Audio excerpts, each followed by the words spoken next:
If you're over 60 and waking up once, twice, sometimes even 3 times a night just to pee, this might be the most important message you'll hear today. Because what if I told you that the real reason you keep getting up isn't your bladder, isn't your age, and isn't your prostate getting bigger?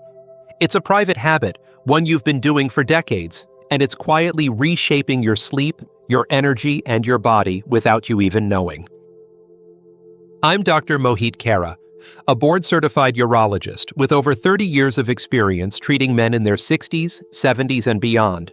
And I've helped thousands of men just like you take back their nights and their dignity by uncovering one hidden truth about their most private routines.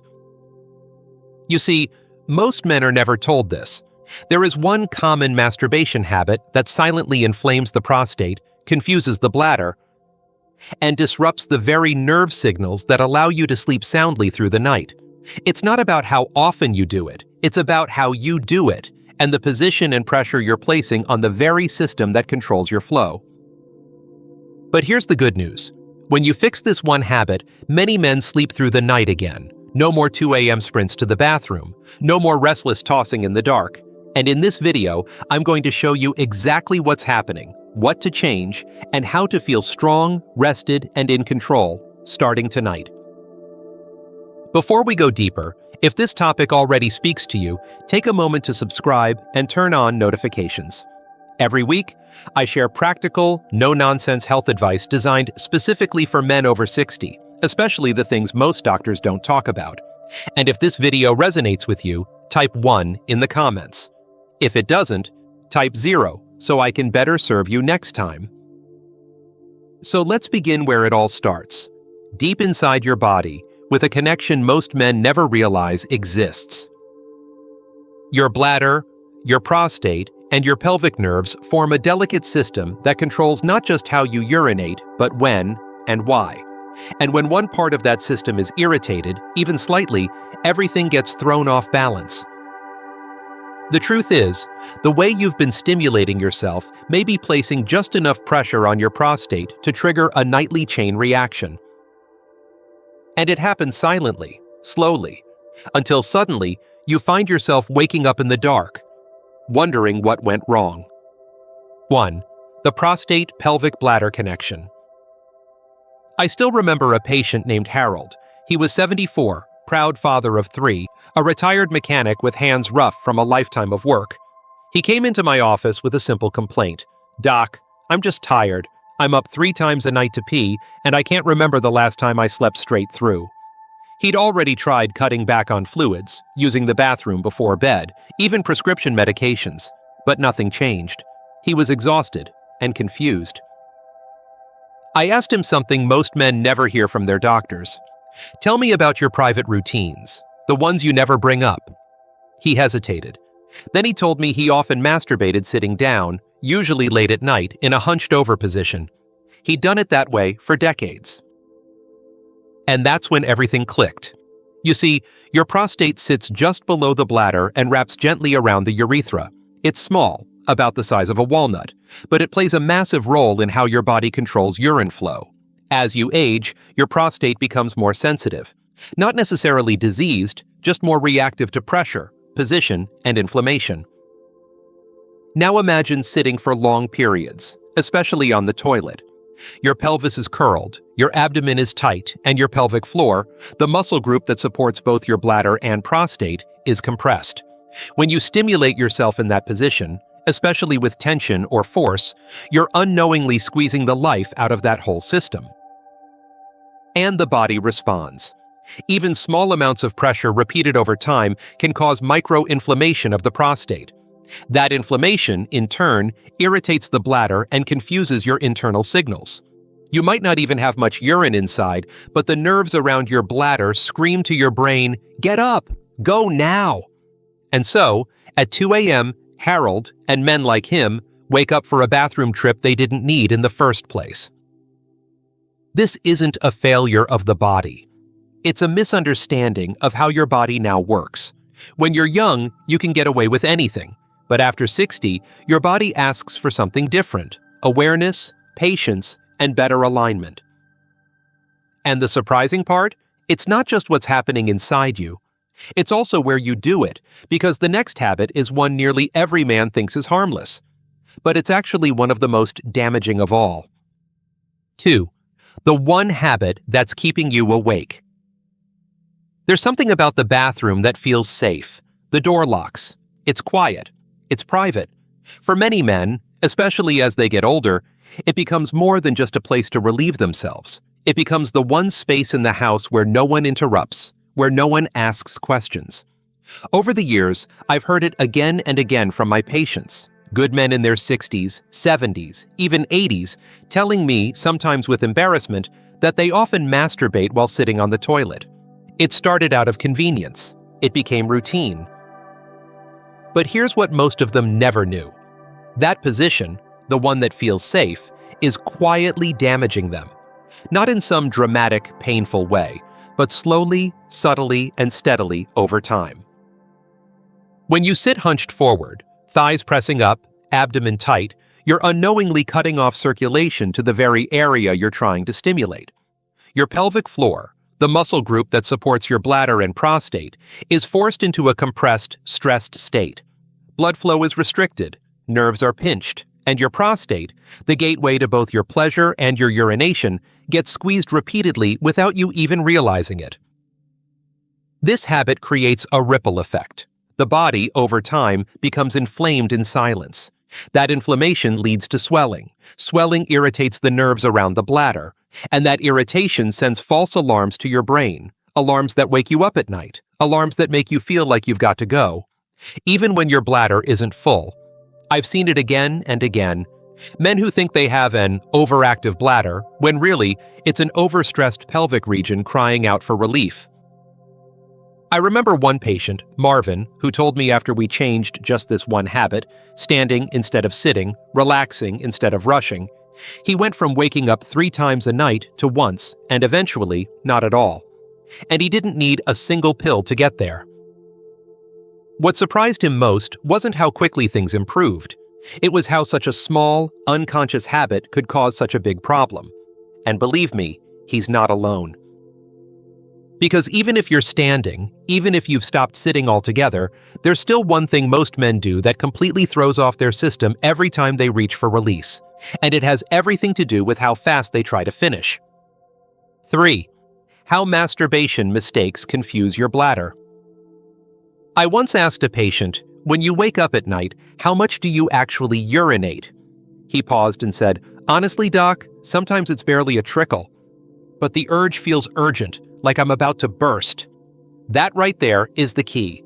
Because it's not just about how full your bladder is, it's about how confused your bladder has become. You see, your body's urination system doesn't work by volume alone. It works by signals. Your bladder is constantly sending messages to your brain through a delicate web of nerves. But when those nerves are irritated, whether from inflammation, pelvic tension, or long-term strain, they start to misfire. They send false alarms. And one of the biggest causes of that irritation, the way you've been touching yourself, especially if you've been doing it with force, tension, or urgency. When you grip too tightly or rush through the process, you're not just speeding things up. You're teaching your nervous system to operate in panic mode.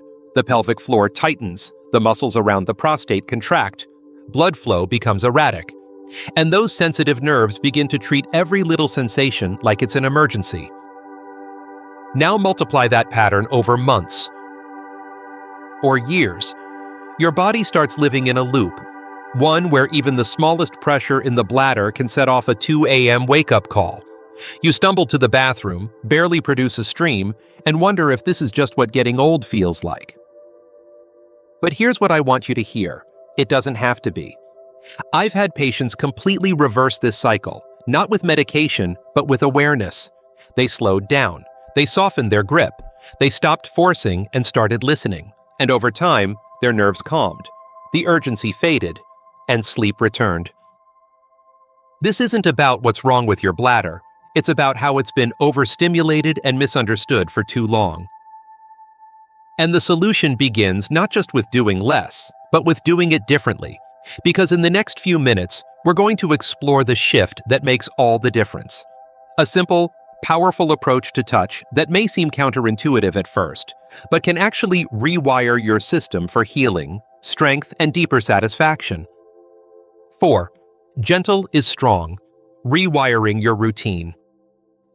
Over the years, I've had more conversations than I can count with men who sit across from me, arms folded, eyes a little unsure, and say something like, "Doc, I just want to get it over with. I don't need all the fluff, I just need relief." And I get it. Life teaches us to be quick, efficient, even discreet. For decades, many of you were working hard, raising families, dealing with stress, and didn't have the luxury of slow or gentle. You got in, got out, moved on. But what no one tells you is that after 60, your body doesn't need speed, it needs softness. When you rush through self-pleasure, when you treat it like another chore to check off the list, your nervous system doesn't relax, it braces. Your muscles don't soften, they tighten. And instead of receiving the hormonal benefits of connection, things like oxytocin, dopamine, or serotonin, you get a surge of tension followed by a crash. You might climax, but it leaves you feeling drained, not satisfied. But when you slow down, everything changes. I've watched men in their 70s discover new layers of sensation simply by giving themselves permission to go slower. They learn to touch with awareness, to breathe, to pause between movements, to shift from pressure to presence. And when they do, something remarkable happens. Their nervous system begins to feel safe again. The pelvic muscles stop clenching. Blood flows freely. The body starts to heal from years of force and tension. One man, 66 years old, told me he cried the first time he slowed down. Not out of sadness, but because for the first time in decades, he felt something real, something deep.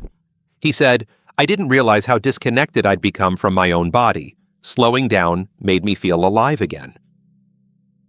You see, pleasure isn't meant to be rushed, not now. Not at this age. It's meant to be received. And yet, even if you do everything gently and mindfully, there's still one crucial question that lingers. How often is too often, or too little? Because when it comes to restoring your body's rhythm, the frequency of touch matters more than most men realize. Let's talk about that next. 5. What you can expect in 7 days. One of the most common questions I hear after walking a man through these changes is, "Doc, will it actually make a difference?" And my answer is always the same. Yes, if you give your body the respect it's been asking for, it will respond. Not overnight, not all at once, but often faster than you'd imagine. I've seen it happen in as little as 7 days. There was a man named Ed. He was 71, a retired school principal, proud grandfather of 5. For years, he'd accepted that getting up at night to pee was just part of aging. He was waking up 2 or 3 times every night, frustrated, exhausted, and thinking maybe he needed a stronger medication. But when we talked, and I explained how the way he touched himself, rushed, seated, tense, might be quietly irritating his prostate, he looked surprised. Skeptical even. Still, he agreed to make a few small changes. Stand instead of sit, slow down instead of rush, and breathe instead of brace. 7 days later, he called me. His voice was lighter. "I slept through the night for the first time in years," he said. "I actually felt rested this morning. Doc, I had no idea it could work that fast." And Ed isn't alone.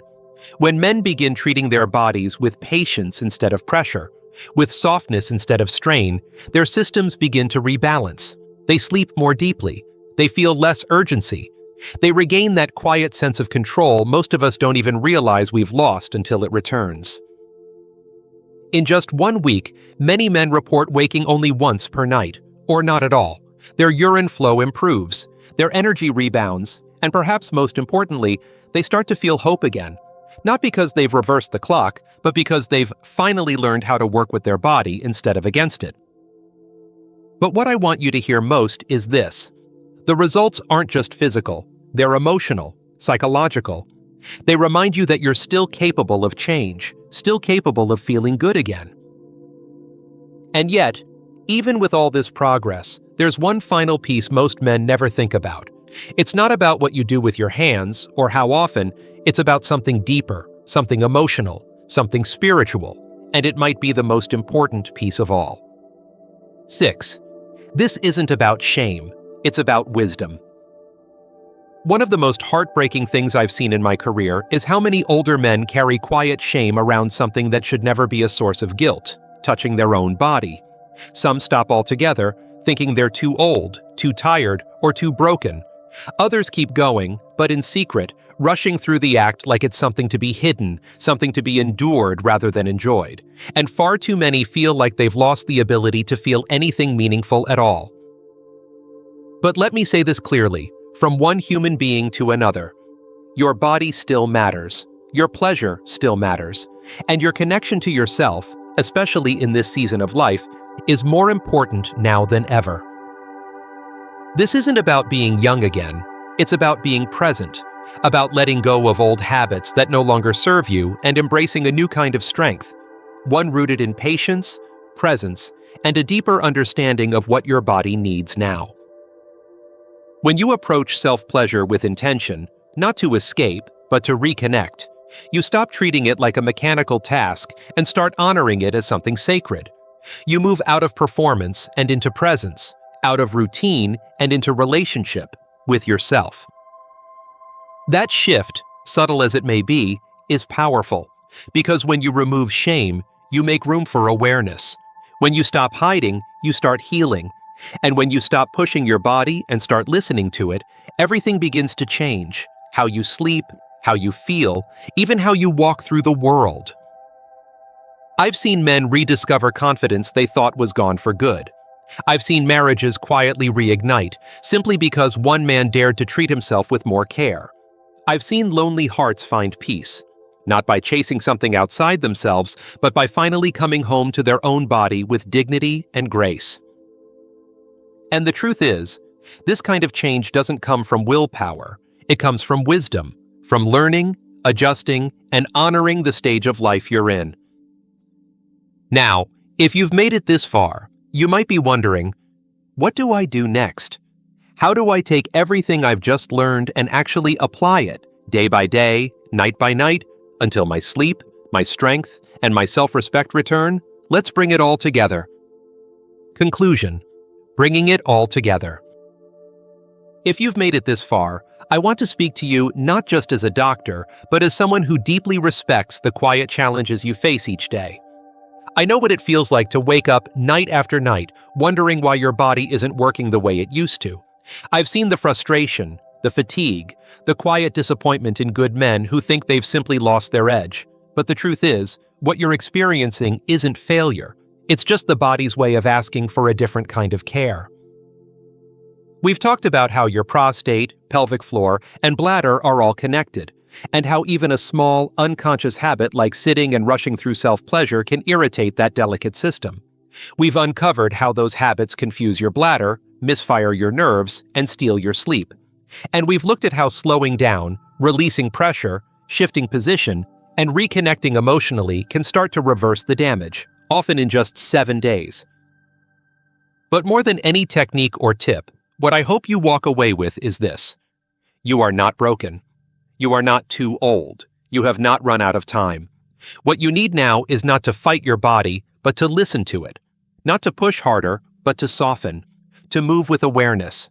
To treat this chapter of your life with the same wisdom, grace, and strength that carried you through all the others. Because healing isn't just about fixing a problem. It's about reconnecting with who you are underneath it all.